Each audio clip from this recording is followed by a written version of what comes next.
بسم الله الرحمن الرحيم. الحمد لله رب العالمين، أرسل رسوله بالهدى ودين الحق ليظهره على الدين كله ولو كره المشركون، والصلاة والسلام الأتمان الأكملان على سيدنا وحبيبنا ونبينا ومولانا محمد بن عبد الله وعلى آله الطيبين الطاهرين ومن تبعهم بإحسان إلى يوم الدين. أما بعد، قال الله تبارك وتعالى: أعوذ بالله من الشيطان الرجيم، بسم الله الرحمن الرحيم. محمد رسول الله والذين معه أشداء على الكفار رحماء بينهم. صدق الله مولانا العظيم. وقال عبد الله بن مسعود رضي الله عنه: من كان مستنا فليستن بمن قد مات وإن الحي لا تؤمن عليه. أولئك أصحاب محمد صلى الله عليه وآله وسلم، كانوا أفضل هذه الأمة، أبرها قلبا وأعمقها علما وأقلها تكلفا، اختارهم الله لصحبة نبيه ولإقامة دينه، وأعرفوا لهم فضلهم واتبعوا على آثارهم وتمسكوا بما استطعتم بأخلاقهم وسيرهم، فإنهم كانوا على الهدى المستقيم، أو كما قال رضی اللہ عنہ. قابل صد احترام بزرگوں، عزیز دوستوں اور بھائیوں،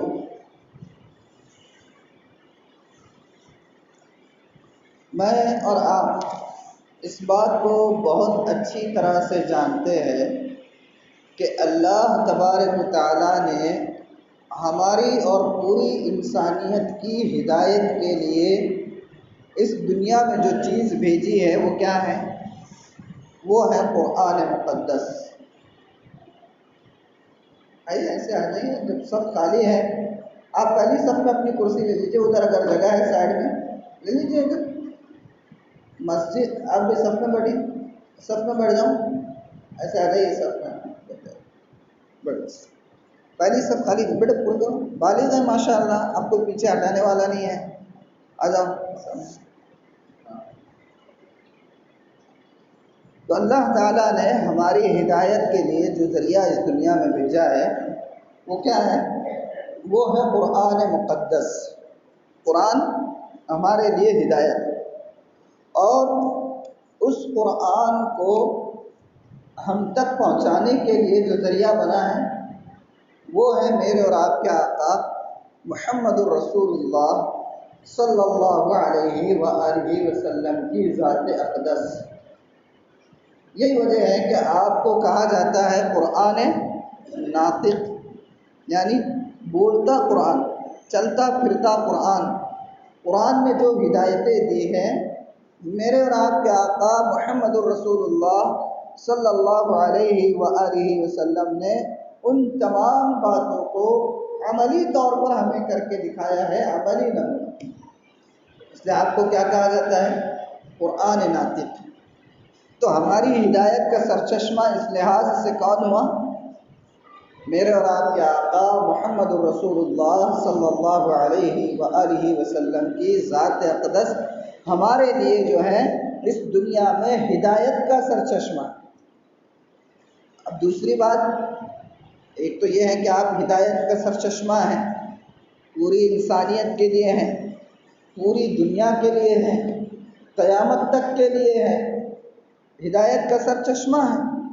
اور آپ آخری نبی ہیں، آپ کے بعد اب کوئی نبی آنے والے نہیں ہیں، کوئی پیغمبر آنے والے نہیں ہیں، کسی بھی علاقے میں آنے والے نہیں ہیں، کبھی بھی آنے والے نہیں ہیں قیامت تک، یقینی بات.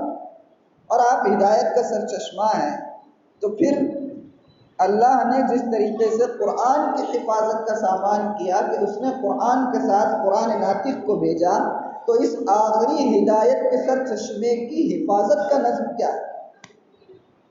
اللہ نے اس کا بھی تو نظم فرمایا. بھائی آپ تو اپنی جو طبعی زندگی ہے وہ گزار کر اس دنیا سے پردہ فرما دیں، ٹھیک ہے، لیکن آپ کے بعد قیامت تک کے لیے اس ہدایت کے سر چشمے کی حفاظت کا سامان کیسے، وہ نظام کیا ہے؟ اللہ نے اس کا بھی نظام بنایا کہ یہ نظام قیامت تک محفوظ رہے، اس کے لیے اللہ تعالیٰ نے ایک نظام بنایا، اور اس نظام کا نام ہے صحابہ کرام۔ اس نظام کا نام کیا ہے؟ صحابہ کرام۔ صحابہ کرام رضوان اللہ تعالی علیہم اجمعین کی وہ جماعت، وہ مبارک جماعت ہیں جس کو اللہ نے قیامت تک کے لیے ہدایت کے اس دائمی سرچشمے قرآن، اور قرآن کو سمجھانے کے لیے جو قرآن ناطق ہمارے لیے بھیجا گیا تھا، اس قرآن ناطق کی حفاظت کا کام اللہ نے قیامت تک کے لیے جس گروہ سے، جس جماعت سے، جس طبقے سے لیا، اس مقدس جماعت کا نام ہے صحابہ کرام۔ یہ بات یقینی ہے، لیکن بہت افسوس کی بات کہ آج کل ہمارے درمیان کچھ ایسی باتیں سامنے آتی چلی جا رہی ہے جس کی روح سے ہم بہت زیادہ کبھی کبھار ایسے محسوس ہو رہا ہے کہ گستاخ ہوتے چلے جا رہے ہیں۔ بہت بڑا سنگین مسئلہ ہے۔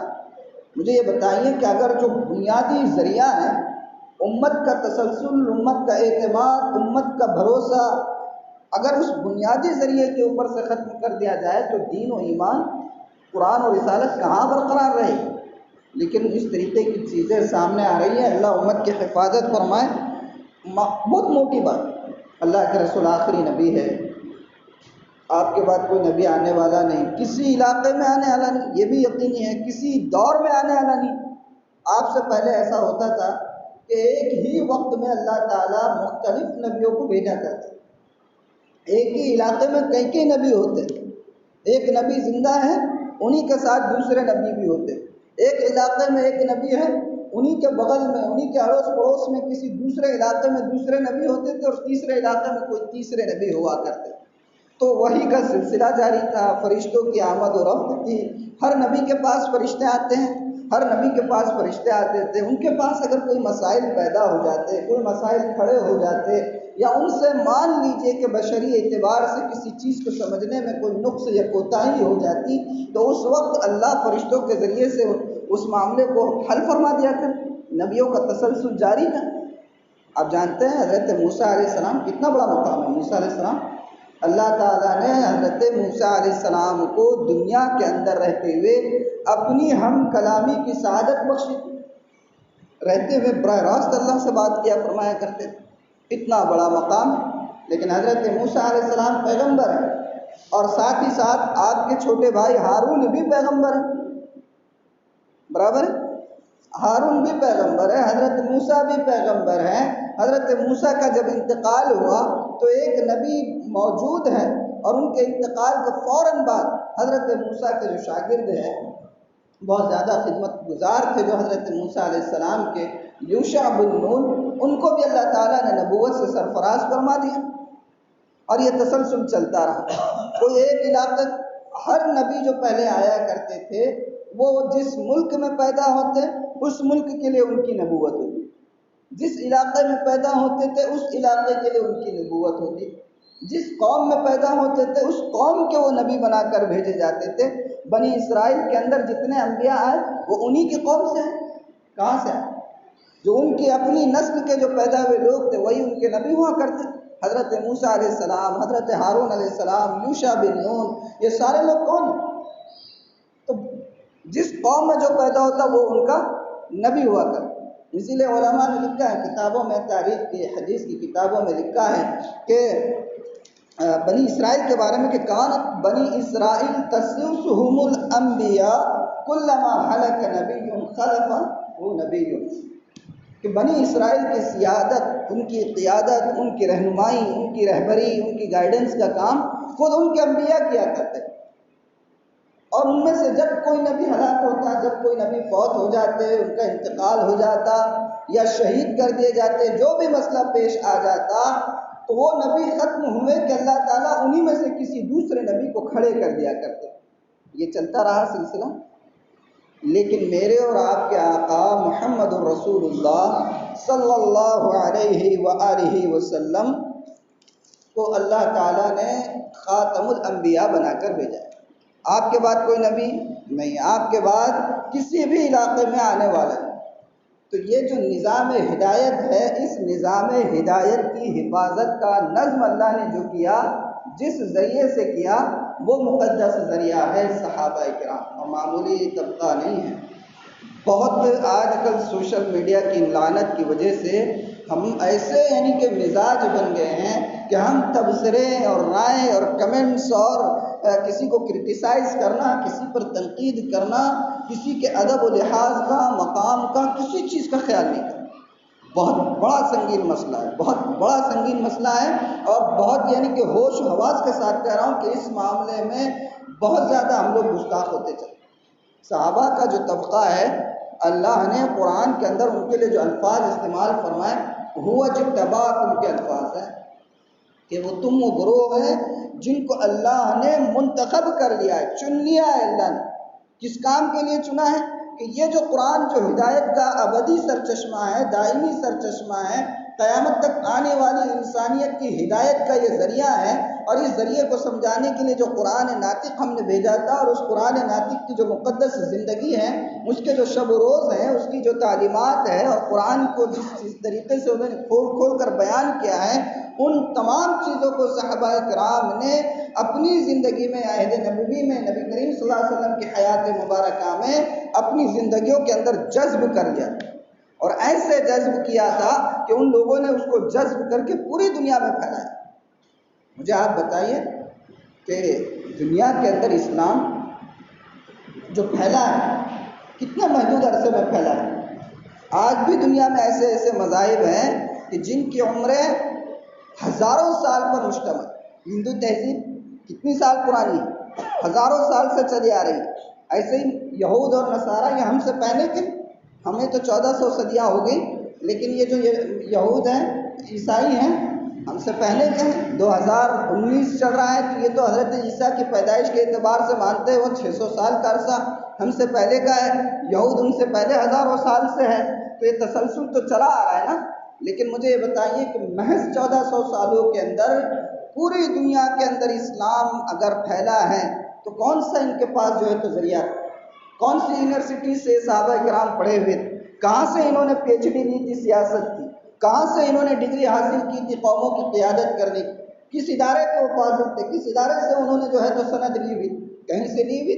یہ براہ راست اللہ کے پیدا کیے ہوئے لوگ، ایسے ہی اتفاقی طور پر نہیں پیدا ہوئے تھے۔ یہ جو الفاظ ہیں قرآن کے، کنتم خیر امۃ اخرجت للناس، تو مفسرین نے لکھا ہے کہ جو برپا کی گئی، جو نکالے گئے، پیدا کیے گئے لوگوں کے لیے، اس سے اول کہ مرحلے میں جو لوگ مراد وہ صحابہ کرام ہیں، اور صحابہ کا وہ طبقہ ہے کہ اللہ نے صدیوں کی جو ہے تو پورے انتظام کے ساتھ اللہ کے رسول کی صحبت کے لیے ان کو نسلوں سے منتخب کیا، پیدا کیے گئے۔ مجھے بتائیے حضرت عمر رضی اللہ عنہ، حضرت ابو بکر صدیق رضی اللہ عنہ، میں آپ کو بتاؤں کہ ابھی اس وقت جو دنیا میں 100 عظیم شخصیات کے نام پر جو فہرستیں بنائی گئی ہے، بہت ساری کتابیں لکھی اور مسلمانوں نے نہیں لکھی ہیں، کرسچنز اور جیوز اور ان لوگوں نے کتابیں لکھی ہیں کہ اس دنیا کی پوری انسانی تاریخ میں اب تک کے 100 وہ شخصیتیں جنہوں نے بہت بڑے کارنامے دنیا میں انجام دیے، ان کی جب فہرست مرتب کی عیسائیوں نے اور یہودیوں نے، تو آپ کو سن کر حیرت ہوگی کہ ایسی متعدد کتابیں مارکیٹ میں آئی ہوئی ہے، اور جن جن لوگوں نے بھی یہ کام کیا ہے آپ کو سن کر حیرت بھی ہوگی اور خوشی بھی ہوگی کہ سر فہرست پہلا نمبر میرے اور آپ کے آقا محمد الرسول اللہ صلی اللہ علیہ وآلہ وسلم کا آتا ہے، اور ان کے ساتھ ساتھ اس فہرست میں نام حضرت ابو بکر صدیق کا ہے، ان کی فہرست میں نام حضرت عمر کا ہے۔ بتاؤ کیا کیا حضرت عمر، حضرت ابو بکر؟ ہم سرسری صرف صحابی ہیں اور صحابہ ہیں اور ان کا یہ مقام ہے، یہ سن کر چلے جاتے ہیں، لیکن ان کے جو قربانیاں ہیں، ان کے جو خدمات ہیں، اللہ نے ان کو جس چیز کے لیے پیدا کیا، اس چیز کو انہوں نے کس طریقے سے انجام دیا، کبھی ہم اس پر غور نہیں کرتے۔ قربان جائیے حضرت ابو بکر صدیق رضی اللہ عنہ، کیا کارنامہ انجام دیا؟ آپ کی رحلت کے بعد یوں سمجھ جائیے کہ تقریباً اس امت کے انتشار اور اس امت کے جو ہے ختم ہونے کے سارے اسباب پیدا ہو گئے، سارے اسباب پیدا ہو گئے تھے اس امت کے ختم ہونے کے، اللہ کے رسول کے پردہ فرمانے کے فوراً بعد۔ صحابہ کے اندر خود اختلافات پیدا ہو گئے تھے، بڑے بڑے صحابہ حیران اور ششدر تھے کہ اب یہ جو نظام لے کر آنے والے تھے وہ تو اب اس دنیا میں رہے نہیں، یہ کیسے ہو سکتا ہے کہ ایک آخری پیغام ہو، ایک ابدی پیغام ہو، پوری انسانیت کے لیے ہو، قیامت تک کے لیے ہو، اور پیغام پہنچانے والا ہی درمیان سے غائب ہو جائے، تو یہ پیغام کیسے پہنچ سکتا ہے؟ ایسے سارے اسباب پیدا ہو گئے تھے جس کے ذریعے سے یہ لگتا تھا کہ یہ امت ختم ہو جائے۔ حضرت عمر جیسے جلیل القدر صحابی وہ خود اس بات پر حیران تھے، اور انہوں نے تو یہاں تک کتابوں میں لکھا ہے کہ تلوار ہاتھ میں سونت لی تھی اور تلوار لے کر مسجد کے ممبر تک آ کر یہ کہنے لگ گئے تھے اگر کوئی یہ کہے گا کہ محمد انتقال کر گئے صلی اللہ علیہ وآلہ وسلم تو میں اس کی گردن اڑا دوں۔ یقین نہیں آ رہا تھا، لیکن حضرت ابو بکر صدیق یوں ہی صدیقیت کا مقام نہیں ملا، انہوں نے آ کر اس وقت ممبر پر کہا من کان یعبد محمدا فإن محمدا قد مات ومن کان یعبد اللہ فإن اللہ حی لا یموت۔ یہ حضرت ابو بکر صدیق، جبکہ ان کی سیرت آپ پڑھیے، ان کی زندگی پڑھیے، ان سے زیادہ رقیق القلب، ان سے زیادہ رونے والا، ان سے زیادہ نرم دل، ان سے زیادہ ملنسار، ان سے زیادہ خلیق، ان سے زیادہ جو ہے تواضع والا شاید صحابہ میں کوئی نظر آئے۔ لیکن یہ جب کیفیت ہوئی، حضرت عمر تلوار لے کر کھڑے ہوئے ہیں اور آپ آ کر یہ کہہ رہے ہیں کہ سن لو، جو محمد کی صلی اللہ علیہ وآلہ وسلم عبادت کیا کرتا تھا وہ کان کھول کے سن لے کہ محمد اب اس دنیا میں نہیں رہے، لیکن جو اللہ کی عبادت کرتا تھا فإن اللہ حی لا یموت، اس کو معلوم ہونا چاہیے کہ اللہ زندہ ہے اور وہ کبھی مرے گا۔ کس کی عبادت کر؟ اور اس کے بعد قرآن کی ایک آیت تلاوت کی وما محمد الا رسول قد خلت من قبله الرسل افإن مات او قتل انقلبتم على اعقابكم، کہ محمد کیا ہے؟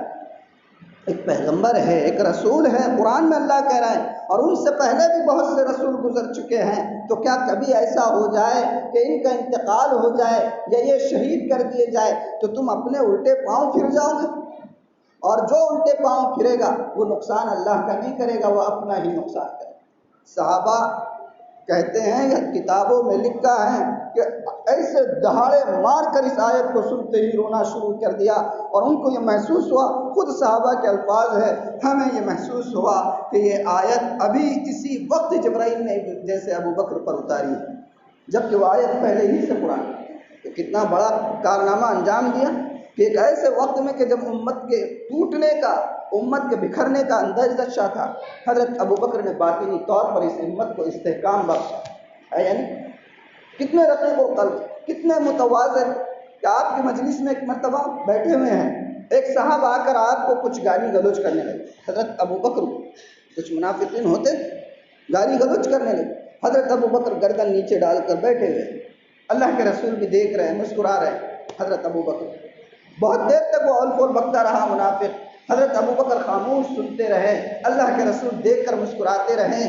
جب صبر کا پیمانہ لبریز ہو گیا تو حضرت ابو بکر صدیق نے اس کا کچھ جواب دیا، جیسے ہی آپ نے جواب دیا اللہ کے رسول اٹھ کر چلے گئے۔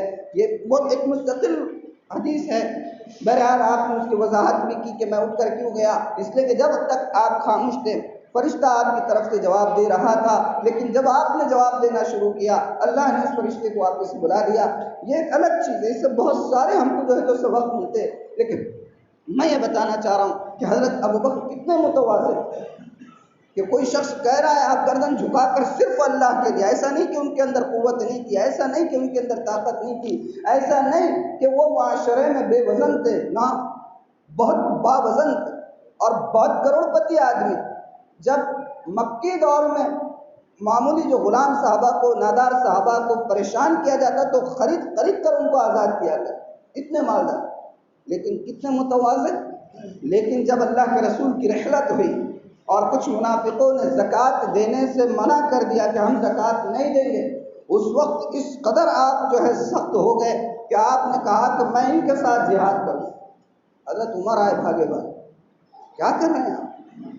اللہ کے رسول کی رحلت ہوئی ہے اور پورے عرب کے اندر ایک افواہیں پھیل رہی ہیں، یہ منافق ہے لیکن بظاہر یعنی کہ مسلمان ہیں، در پردہ منافق ہے، بظاہر مسلمان ہیں، اگر آپ ان کے ساتھ ابھی جہاد کریں گے تو کیا ہوگا، ساری قوم ہم پر پھر پڑے گی۔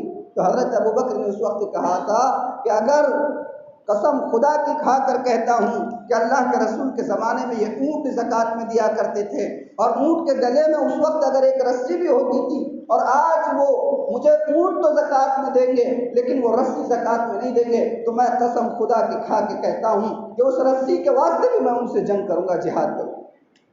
یہ استقامت اچانک کہاں سے پیدا ہوگی، مزاج کے برخلاف کیسے پیدا ہوگی؟ یہ اس لیے پیدا ہوئی کہ اتفاقی بات نہیں تھی، یہ صحابہ کا مبارک طبقہ اللہ نے قرآن کی، اسلام کی، دین کی اور اسلامی تعلیمات کی حفاظت کے لیے قیامت تک کے لیے اس طبقے کو پیدا کیا۔ حضرت عمر فاروق رضی اللہ، کیا آپ نے سنا نہیں کہ حضرت عمر خود کہا کرتے تھے کہ عمر ایک وقت تھا کہ تیرا باپ تجھے یہ کہا کرتا تھا کہ تیرا کیسا ہوگا، تجھے تو اونٹ بھی صحیح سے چرانا نہیں آتا ہے، کیسا ہوگا تیرا، تجھے تو اونٹ بھی صحیح سے چلانا نہیں آتا ہے۔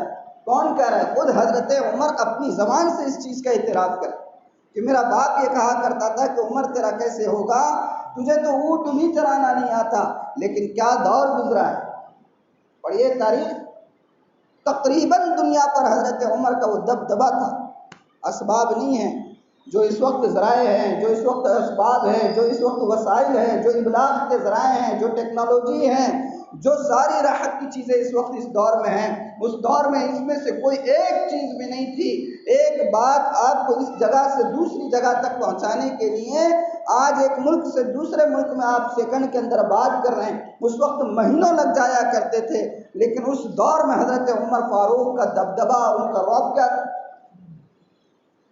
دور کے دنیا میں بھی مسافت سینکڑوں کلومیٹر ہوگی، قیصر و کسریٰ کی حکومتیں ہیں، سپر پاور ہے، ایران کی طاقت موجود ہے، بڑے بڑے لشکر موجود ہے دوسروں کے پاس، لیکن عمر کے دبدبے کا یہ حال ہے کہ لوگ آپ کا نام سن کر کانپنے لگتے تھے۔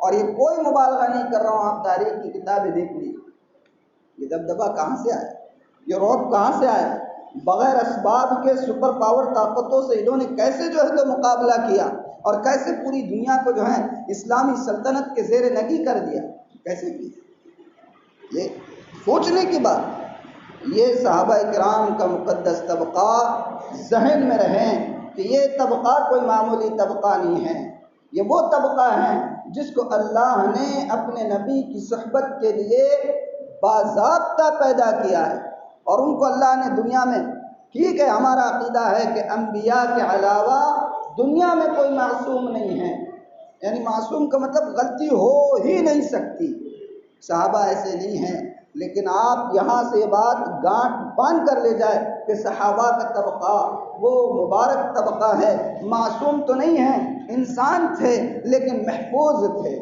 اللہ نے ان کی حفاظت کی ہے، اللہ نے قرآن میں ان کو جو ہے اپنی رضامندی کا پروانہ دیا ہے، معمولی بات ہے، اللہ کی رضامندی کا پروانہ مل جانا کوئی معمولی بات ہے، دائمی سرٹیفکیٹ۔ آپ جانتے ہیں، آپ نے فضائل اعمال میں سنا ہوگا، حدیث کی کتابوں میں سنا ہوگا کہ حشر جب برپا ہوگا، حساب و کتاب ہو جائے گا، جنت والے جنت میں چلے جائیں گے، جہنمی جہنم رسید کر دیے جائیں گے، اور معمولی اللہ تعالیٰ بہانوں سے جن کو نوازنا ہے نواز چکا ہوگا اور ان کو جنتیں دے چکا ہوگا۔ اس کے بعد اللہ تعالیٰ سب سے کہے گا بتاؤ میں نے کچھ کمی تو نہیں کی تمہارے ساتھ، تو سب کہیں گے کہ باری تعالیٰ جو نعمتیں آپ نے دی ہے، ایک ایک شخص کو لامحدود جنتیں ہیں، اے اللہ ہم تو اس کے مستحق نہیں تھے، لیکن آپ نے ہمیں ہماری توقع سے بہت زیادہ دیا ہے۔ تو اللہ تعالیٰ کہیں گے نہیں، ابھی ایک چیز باقی ہے، اور میں آپ کو وہ دیتا ہوں کہ اس کو حاصل کرنے کے بعد آپ کو کبھی کسی چیز کی خواہش نہیں ہوگی۔ سب کہیں گے کیا ہے؟ اس وقت اللہ تعالیٰ کہیں گے کہ جاؤ میں نے تمہیں اپنی رضامندی کا پروانہ دے دیا، آج کے بعد میں کبھی بھی تم سے ناراض نہیں ہوں گا۔ یہ سب سے بڑی معراج ہوگی پوری انسانیت کی وہاں پر کہ اللہ کی رضا کا پروانہ وہاں ملے گا۔ صحابہ وہ طبقہ ہے جن کو اللہ نے دنیا ہی میں اپنی رضامندی کا پروانہ دے دیا، رضی اللہ عنہم ورضوا عنہ۔ معمولی بات، یہ دبدبہ حضرت عمر کا، اور محض بغیر اسباب کے، بغیر لشکر کے، بغیر جو ہے پیسوں کے، بغیر ہتھیار کے پوری دنیا پر قبضہ کرنا، اور اس کے باوجود حال کیا ہے؟ وقت کے خلیفہ ہے، مدینے میں ایک شخص باہر کا آتا ہے، ڈیلیگیشن، جو سیاسی ڈیلیگیشنس آتے ہیں، ڈپلومیٹس آتے ہیں، کچھ سفارتی کام ہوتے ہیں، تو آنے کے بعد ظاہر سی بات ہے کہ جو پروٹوکول ہوتا ہے، جو جس لیول کا ہوتا ہے اسی لیول کے ساتھ اس کی بات چیت کرائی جائے۔ ایک ڈیلیگیشن آیا مدینے میں، کہیں کا بھی ہو سکتا ہے، فارس کا ہو، روم کا ہو، ڈیلیگیشن آیا، حضرت عمر کو ڈھونڈا جا رہا ہے، یہاں ہوں گے، وہاں ہوں گے، ادھر دیکھ رہے ہیں، ادھر دیکھ رہے ہیں، معمولی سا لباس پہنے ہوئے ہے، ڈیلیگیشن ڈھونڈ رہا ہے، ساتھ میں صحابہ کرام بھی ہے کچھ، اور ڈھونڈ رہے ہیں کس کو؟ وقت کے امیر المؤمنین رضی اللہ عنہم ورضوا عنہ، اللہ ان کے اوپر کروڑ اپنی رحمت نازل فرمائیں۔ وہ ڈیلیگیشن حضرت عمر کو ڈھونڈ رہا ہے، صحابہ بھی ڈھونڈ رہے ہیں، اور دیکھتے کیا ہے، ایک معمولی سا لباس پہنا ہوا ایک شخص ہے، کرتا نکالا ہوا ہے، اور بغیر کرتے کے ایک درخت کے نیچے لیٹا ہوا ہے، نہ کوئی باڈی گارڈ ہے، نہ کوئی جو ہے فوج ہے، نہ کوئی دستہ ہے، نہ کوئی قافلہ ہے، نہ کوئی ہتھیار ہے، بغیر کسی جو ہے انتظام کے ایک شخص لیٹا ہوا ہے درخت کے نیچے، کرتا نکال کر دیکھتے ہیں تو کون ہے؟ امیر المؤمنین، وقت کے امیر المؤمنین۔ تو یہ صحابہ کا طبقہ ہے، یہ صحابہ کا گروہ ہے، جن کو اللہ تعالیٰ نے اس دین کی حفاظت کے لیے، اسلام کی تبلیغ کی، اور قرآن و سنت کی، اور اللہ کے رسول کی تعلیمات کی حفاظت کے لیے اللہ نے جو نظام پیدا کیا، اس نظام کا نام ہے صحابہ کا مقدس طبقہ ہے۔ یعنی کتنی بڑی بات ہے کہ اللہ نے فرمایا ہوا اجتباہم، اللہ نے ان کو چن لیا، ان کو اختیار کر لیا، ان کو پسند کر لیا، ان کو باضابطہ پوری پلاننگ کے ساتھ اپنے نبی کی صحبت کے لیے پیدا کیا گیا۔ کیا کیا گیا؟ پیدا کیا گیا۔ لیکن مجھے بتائیے، کتنے افسوس کی بات ہے کہ عام طور پر ہوتا یہ ہے، محرم کا مہینہ آتا ہے تو چند واقعات جو ہماری تاریخ کے بہت زیادہ تکلیف دہ ہیں اور واقعتاً تکلیف دہ ہیں، لیکن اس کے تذکرے میں کبھی کبھی ہماری زبانیں صحابہ کرام تک بھی دراز ہو جاتی ہیں۔ اللہ اس سے ہماری حفاظت فرمائے۔ میں آپ کو یہ بتاؤں کہ اگر کبھی دل میں یہ خیال بھی آ گیا کہ اس طبقے نے کسی ذاتی اغراض کے لیے، ذاتی منصب کے لیے، یا کسی چیز کے لیے ساری کام کیے، آپ علماء سے جا کے پوچھئے کہ ایمان کا ہمارے کیا حال ہے، میں کچھ نہیں کرتا۔ پوچھئے آپ جا کے، کتاب عقائد کے سلسلے کی لے کر پوچھئے آپ۔ میں اس سلسلے میں بہت تکلیف ہوتی ہے جب عام طور پر جذباتی باتیں، جذباتی انداز میں مبالغہ آرائیہ اور کچھ بھی اور فول باتیں عام طور پر لوگ بک جاتے ہیں۔ بہت محتاط ہونے کی ضرورت ہے، قسم خدا کی بہت محتاط ہونے کی ضرورت ہے۔ میں اپنی بات نہیں کہوں گا، کسی عالم دین کی بات نہیں کہوں گا، میں آپ کو آخر میں ایک بہت جلیل القدر صحابی ہے حضرت عبداللہ بن مسعود رضی اللہ عنہ، کیسے جلیل القدر صحابی ہیں، تو میں آپ کو بتاؤں کہ میرے اور آپ کے آقا نے خود فرما دیا تھا، اگر کوئی یہ چاہتا ہے کہ وہ قرآن کو اس طریقے سے سنے جس طریقے سے کہ قرآن کو اللہ نے مجھ پر نازل کیا، تو اس کو چاہیے کہ وہ عبداللہ بن مسعود کو سنے۔ اور اتنے جلیل القدر صحابی ہے کہ فقہائے صحابہ میں آپ کا شمار ہوتا ہے۔ کیا مطلب ہے فقہائے صحابہ میں؟ یعنی بڑے بڑے جو فقہی مسائل ہیں، خود صحابہ کرام ان مسائل کو حل کرنے کے لیے اور ان مسائل کی یکسوئی کے لیے حضرت عبداللہ بن مسعود سے رجوع کیا کرتے۔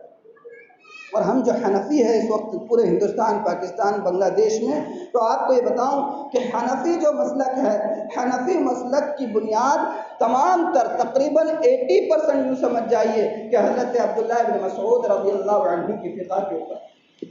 وہ جلیل القدر صحابی، ان کا ایک ملفوظ ہے، وہ مجھے آپ کو سنانا ہے، جو میں نے شروع میں خطبے میں بھی پڑھا۔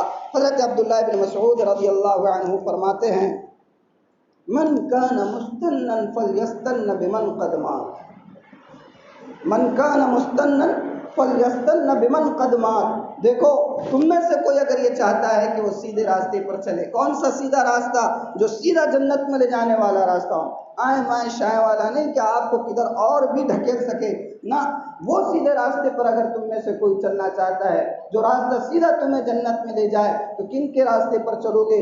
فرمایا فَلْيَسْتَنَّ بِمَنْ قَدْ مَاتَ، تو دیکھو میں تمہیں خبردار کرتا ہوں کہ تم ان لوگوں کے راستے پر چلنا جو اس دنیا سے جا چکے ہیں۔ دنیا سے تو بہت سارے لوگ جا چکے، برابر ہے نا؟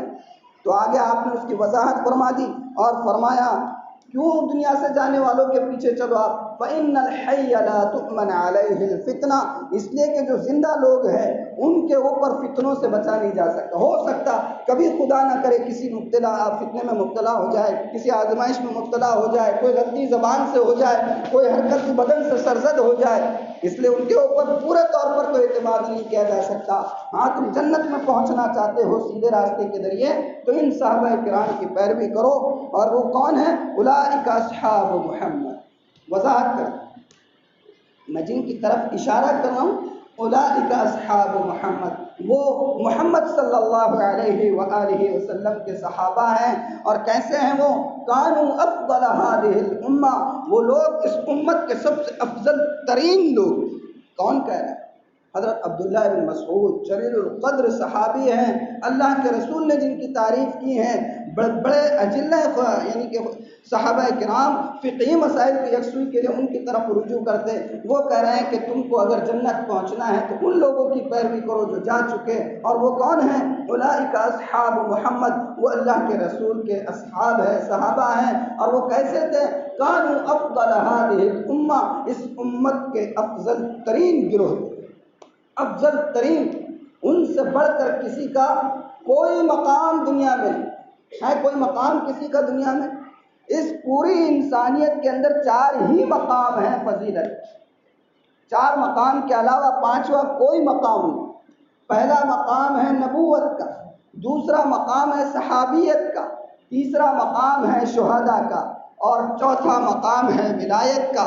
اور ان 4 مقام کے علاوہ کوئی 5واں مقام نہیں۔ اور 2 مقام جو پہلے کے ہیں، نبوت کا اور صحابیت کا، یہ جو ہیں وہابی ہے، کسبی نہیں ہے، وہابی ہے، کسبی نہیں ہے۔ مطلب یہ ہے کہ نبوت یا صحابیت کوئی اپنی مرضی سے حاصل نہیں کر سکتا۔ کوئی یہ کہے کہ میں بہت پیسے والا ہوں، بہت اچھا کاروبار ہے، اور میرے علاقے میں میری بہت اچھی چلتی، اور مجھے اتنے ووٹ مل جائیں گے، اللہ مجھے آپ نبی بنا دیجئے، تو ہو سکتا ہے؟ نہیں ہو، نعوذ باللہ، ہو نہیں سکتا، کسبی نہیں ہے، وہابی ہے، اللہ جس کو دے دے، اور وہ بھی سلسلہ اب ختم ہو گیا۔ اور دوسرا مقام صحابیت کا ہے، یہ مقام بھی جو ہے وہابی ہے، کسبی نہیں ہے۔ آج اگر کوئی پیدا ہو کر یہ چاہے کہ میں بخاری پی جاؤں اور جو ہے سیاہ سکتہ پی جاؤں اور پورے طریقے پر اپنے آپ کو سنت کے راستوں پر چلا دوں، اور اس کے بعد جو ہے مجھے صحابیت کا مقام ملے، تو کیا مل سکتا ہے؟ عبداللہ بن مبارک بہت بڑے تابعی گزرے ہیں، ان سے ایک مرتبہ کسی نے پوچھا کہ حضرت مجھے بتائیے کہ حضرت امیر معاویہ رضی اللہ عنہ اور حضرت عمر بن عبدالعزیز رحمہ اللہ، ان دونوں میں مقام کس کا زیادہ ہے؟ عمر بن عبدالعزیز وہ ہے تابعی یا تبع تابعی کہ جن کے عہد کو علماء نے خلافت راشدہ قرار دیا ہے، جبکہ آپ جانتے ہیں کہ اللہ کے رسول نے فرمایا میرے بعد خلافت 30 مہینے ہوگی، لیکن دور زیادہ بات کا ہے، لیکن انہوں نے اس طریقے سے حکمرانی کی کہ ایسے محسوس ہوتا تھا کہ یہ دور عمر بن عبدالعزیز کا نہیں، عمر بن خطاب کا ہے۔ ان کے بارے میں کسی نے عبداللہ بن مبارک سے پوچھا کہ بتائیے امیر معاویہ اور عمر بن عبدالعزیز میں کون زیادہ افضل ہے؟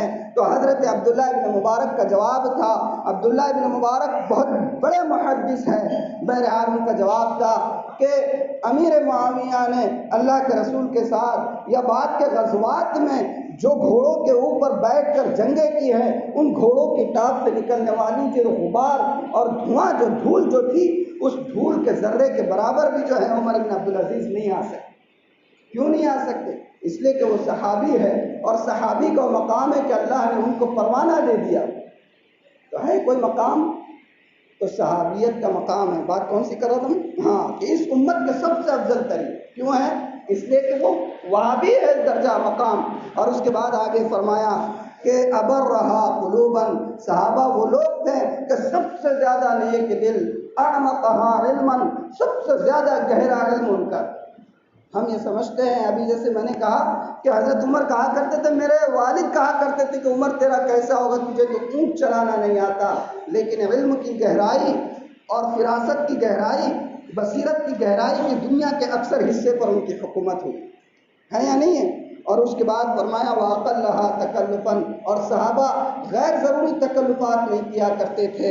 اختارهم اللہ لصحبت نبیہ، یہ وہ طبقہ تھا جس طبقے کو اللہ نے اپنے نبی کی صحبت کے لیے چن لیا. اور اس کے بعد وَلِإِقَامَةِ دِينِهِ، اور اپنے دین کے قیام کے لیے اللہ نے ان کو چن لیا. فَأَعْرِفُوا لَهُمْ فَضْلَهُمْ، تو دیکھو ان کے مقام کا اعتراف کرو، ان کے مقام کو جانو. اور وَاتَّبِعُوا عَلَىٰ آثَارِهِمْ، اور ان کے نقش قدم پر چلو. وَتَمَسَّكُوا بِمَا اسْتَطَعْتُمْ بِأَخْلَاقِهِمْ وَسِيَرِهِمْ، اور حتی الامکان، بِمَا اسْتَطَعْتُمْ، حتی الامکان، ان کے اخلاق، ان کی سیرت، ان کے پاکیزہ طریقوں کو اپناؤ. فَإِنَّهُمْ كَانُوا عَلَى الْهُدَى الْمُسْتَقِيمِ، اس لیے کہ یہی لوگ جو ہے یہ سیدھے راستے پر تھے. تو بہرحال یہ جو درد میں نے آج آپ کے سامنے رکھا ہے، یہ اس لیے رکھا ہے کہ آج کل کی سوشل میڈیا کی جو لعنت ہمارے سامنے آئی ہوئی ہے، ہم کسی پر بھی کمنٹس کر رہے ہیں، کس پر بھی تبصرے کر رہے ہیں، کوئی علم کی گہرائی نہیں، تاریخ کا علم نہیں، بہت ساری چیزیں ہم نے پڑھی بھی نہیں ہیں. لیکن کسی مولانا سے کچھ سن لیا، کسی جگہ پر واٹس ایپ پہ کچھ پڑھ لیا، کہیں سے کچھ دیکھ لیا، اور اس کے بعد ہم ان چیزوں پر تبصرے کرنے لگ جائے، کمنٹس کرنے لگ جائے. قسم کھا کے منبر خدا منبر رسول سے بات کہی جا سکتی ہے کہ اگر ہم نے اپنی زبان کی دست درازی میں یا زبان درازی میں ہم اگر صحابہ تک پہنچ گئے، ایمان کا مسئلہ ہے. یہ بہت بڑی سازش ہے. آپ یقین مانیں کہ یہ بہت بڑی سازش دشمنان اسلام کے ہاتھ سے نہیں، پچھلی کئی صدیوں سے ہے. اسپین میں یہی ہوا. اسپین میں مسلمانوں کے زوال کا جو بہت بڑا سبب، بہت سارے اسباب ہوں گے لیکن جو بڑا سبب تھا وہ سبب یہی تھا کہ وہ جو ذرائع ہیں امت کو قرآن کے ہدایتی سرچشمے سے جوڑنے والے، امت کو ان ذرائع سے توڑنے کی اور بدگمان کرنے کی کوششیں کی گئی. علماء سے، انبیاء سے، صحابہ سے، قرآن سے، ان سے بدگمان کرنے کی کوششیں کی گئی تھی. اور امت کا اعتماد ان ذرائع پر سے جب متزلزل ہو گیا تو اس کے بعد ان کا زوال شروع ہو. تو خدا را میری آپ سے بہت درد کے ساتھ اور سوچ کے ساتھ یہ درخواست ہے کہ صحابہ کے مقام کو پہچانیں. زبانیں اس بارے میں تو تصور بھی نہیں کرنا. ہر صحابی اللہ نے ان کو ہدایت کا. میں آپ کو ایک بات بتاؤں اور بات ختم کروں، وقت بھی ہو رہا ہے. اللہ تعالیٰ نے قرآن میں جہاں کہیں صحابہ کا تذکرہ ہے، جہاں کہیں پر آپ پورا قرآن چھان لیجیے، اور اب تو سرچ کی بہت ساری سہولتیں آ گئی، جہاں کہیں پر بھی اللہ تعالیٰ نے قرآن میں صحابہ کا تذکرہ کیا ہے، اور اگر ان سے کوئی غلطی ہوئی اور اس غلطی کا تذکرہ بھی کیا ہے، جیسے غزوہ احد میں ہوا ہے نا، اور بھی بہت سارے موقعوں پر کچھ یعنی کہ سمجھ میں نہیں آنے کی وجہ سے کچھ چیزیں سامنے آئیں، اللہ نے قرآن میں جہاں کہیں بھی صحابہ کا تذکرہ کیا تو ایک جگہ بھی ایسا نہیں ہوا کہ اللہ نے صحابہ کا تذکرہ کیا اور ان کی خطا کا تذکرہ کیا اور خطا کے تذکرے کے بعد اللہ نے ان کی مغفرت کا تذکرہ نہ کیا. آپ دیکھ لیجیے صحابہ سے متعلق جتنی آیتیں ہیں ان تمام آیتوں کو آپ پڑھ جائیے، اللہ نے صحابہ کا تذکرہ کیا. اگر کچھ فروگداشت ہوئی، اگر کچھ تھوڑی سی خامی بھی کچھ سمجھ میں نہیں آنے کی وجہ سے ہوئی، اس کا تذکرہ بھی اگر کر دیا گیا، لیکن اس کے فوراً بعد اللہ تعالیٰ نے ان کی مغفرت کا اعلان کر. اور کیا آپ نے نہیں سنا؟ بارہا آپ نے فضائل اعمال میں سنا ہوگا، علماء سے سنا ہوگا کہ میرے اور آپ کے آقا نے تو صاف الفاظ میں فرما دیا تھا بدری صحابہ کے متعلق کہ بدری صحابہ اللہ نے ان کے اگلے اور پچھلے تو سمجھ میں آتا ہے، بدری صحابہ کے متعلق اللہ کے رسول نے صاف الفاظ میں فرما دیا تھا کہ اللہ نے ان کے اگلے گناہ بھی معاف کر دیے. کوئی ان کے اوپر اب جو ہے یہ نہیں ہوگا اگر یہ کچھ غلطی ان سے سرزد ہو جائے. اس کا یہ مطلب نہیں تھا کہ وہ غلطی کرنے لگ گئے، وہ محفوظ طبقہ تھا. لیکن کتنی بڑی بات اللہ کے رسول نے فرمائی، اور اللہ کے رسول کے بارے میں آپ جانتے ہیں کہ خود قرآن نے کہا کہ وَمَا يَنطِقُ عَنِ الْهَوَىٰ إِنْ هُوَ إِلَّا وَحْيٌ يُوحَىٰ، نبی کوئی بات اپنے دل سے نہیں کہتے، جو کچھ بھی کہتے ہیں وہ اللہ کی طرف سے ان کی زبان مبارک پر الہام کردہ ہو۔ اور اللہ کے رسول کہہ رہے کہ بدر میں جتنے صحابہ نے شرکت کی غزوے میں، اللہ نے ان کے اگلے پچھلے تمام گناہ معاف کر۔ تو میرے بھائیوں، اس دین کا، اسلام کا، اور میرے اور آپ کے آقا محمد الرسول اللہ صلی اللہ علیہ وآلہ وسلم کے اس دائمی اور ابدی پیغام کا سب سے مضبوط ذریعہ اگر کوئی ہے تو وہ صحابہ کا مقدس طبقہ ہے۔ اس بارے میں ان کے مقام کو پہچاننے کی کوشش کریں، اور اب کہیں پر کوئی تذکرہ کوئی کر بھی رہا ہے تو اپنے آپ کو اس سے بچائیں، اسی میں ہمارے ایمان کی سلامتی ہے۔ اللہ تعالی ہمیں آپ کو ہم سب کو عمل کی توفیق عطا فرمائے۔ وآخر دعوانا الحمد للہ رب العالمین۔